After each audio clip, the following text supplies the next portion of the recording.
Hello Hypergraffiti. As usual, I am going to address this video to someone personally, which is you, and it's a pleasure to talk to you face to face for once. But of course, this video is just generally addressed to people out there in YouTube land. Now, you asked the question, how do we understand the concept of a human fall from perfect innocence if humans evolve gradually rather than being created as perfect whole beings? And I'm going to talk about that now. First of all, I have to say this has to be provisional. The reason it has to be provisional is that we are limited, fallen human beings who are subject to error and self-serving things in our thought. Although rationality is a gift from God, our rationality may be flawed, and therefore what I'm about to say may be completely wrong. The other thing I want to say is that I think the appropriate Christian attitude towards the sin of others is that they are the victims of sin rather than the perpetrators of sin. It's okay to see oneself as the perpetrator of sin, and that's the appropriate thing to do, but you can't project that onto somebody else and say you are responsible, although it is in fact the case, because that leads to the temptation of judgment. So putting those two things in place, I want to talk about an evolutionary perspective on the nature of the fall. Now, clearly, we don't believe in the fall in the sense of a process which occurred literally in the Garden of Eden and affected Adam and Eve and then was passed on to their descendants, because we believe in evolution, and therefore we see that tale as a literary thing rather than a literal thing. So I want to present a hypothesis to you which might be testable. It's not a scientific theory, but it is a hypothesis and it may be testable. And I will eventually talk about why it's testable. First of all, let's look at the Miocene epoch. In the Miocene epoch, there were apes in Europe, Asia and Africa, and there were dozens of different species. And it's not really possible to tell, out of that whole diversity, which one of those we're descended from. However, arising from them are the modern anthropoid apes, in which I include human beings, and they would be orangutan, gorillas, humans, chimpanzees and bonobos.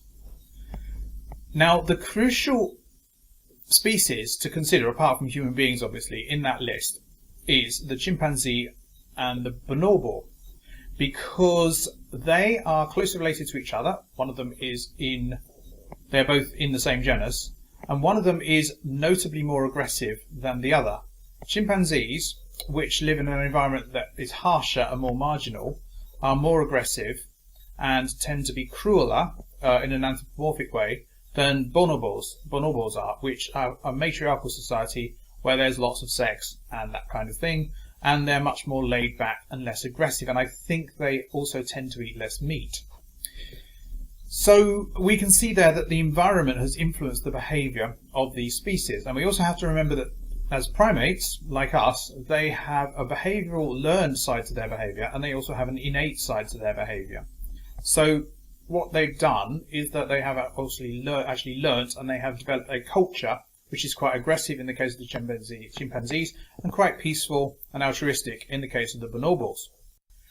Now, we can apply this situation to the evolution of humans, because in the Miocene, something happened to change the climate of the planet.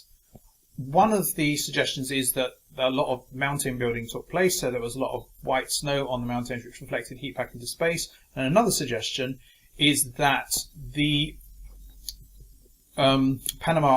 Straits of Panama closed, North and South America came together, causing the Gulf Stream to swirl around and go up north, increasing the precipitation up north, and therefore causing an increase in snow in the Arctic Ocean and other higher latitudes in the north, which again reflected heat back into space. All of this, whatever happened, absorbed a lot of the water and locked it up in ice. As a result, the Earth became more arid.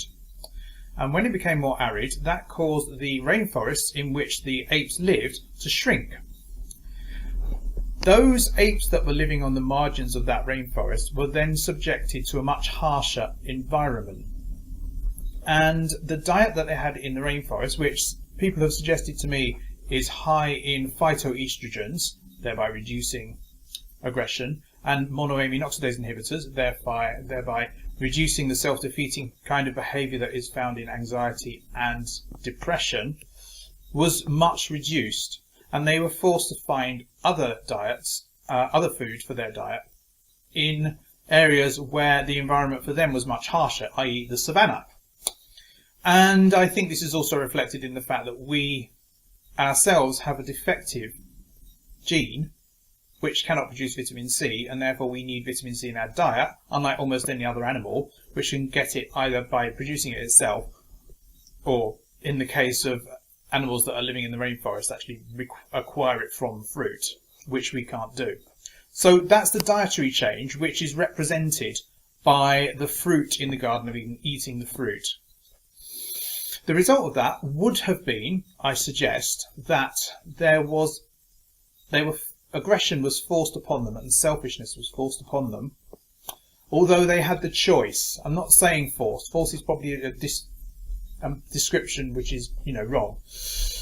They actually had the choice between being aggressive and being altruistic, and they tended to choose aggression. They always had the will to do that, because free will has to be preserved in the situation of the fall. So they chose to be aggressive, but at the same time they found it very difficult to raise children in that environment as well, and they found it very trying. They may have become more aggressive towards their own children, and also because their diets changed, they were unable to feed their children properly, and the children in utero were unable to grow healthily, and their brains therefore developed into such a form where they were malnourished and became more aggressive. Also, they were born into a society which was in itself more aggressive, and that ran away.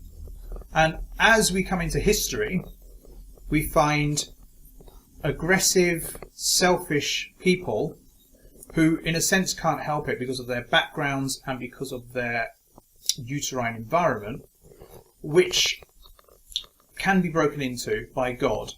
And that is what the fall is. The fall is the process whereby that runs away from an ideal Garden of Eden environment in the African rainforest into a harsher situation where the fruit, which is the change in diet, causes our ancestors to become more aggressive, as does the environment.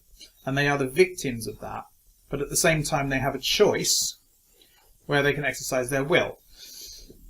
And therefore, they choose to be sinful, but they could always choose not to be sinful, although they are weak and they need God's help to do that. And that's how I see the situation. Now, I'm not attached to that because, of course, it is provisional. And because it's provisional, I have to say, yes, there can be another hypothesis. And another question arises, which is, why would God allow that? And I think the answer is that we don't know what God's plans are, but you can actually apply the same situation to the literal tale of the fall in the Garden of Eden. Why would God allow that? Another question is, how can that be tested? I think it can be tested, possibly. And the way you would test it would be, for example, by looking at the erosion patterns on the teeth of our ancestors and seeing if their diet changed at a crucial moment, and also perhaps in the development of stone tools, whether they became more aggressive at that time, and also possibly in the isotope ratios of calcium and phosphorus in their bones, which would indicate the origin of their food. Now, just to everybody in general, if you like this video, please share, rate, comment and subscribe. If you dislike this video, tell me why so I can improve, and I'll see you tomorrow.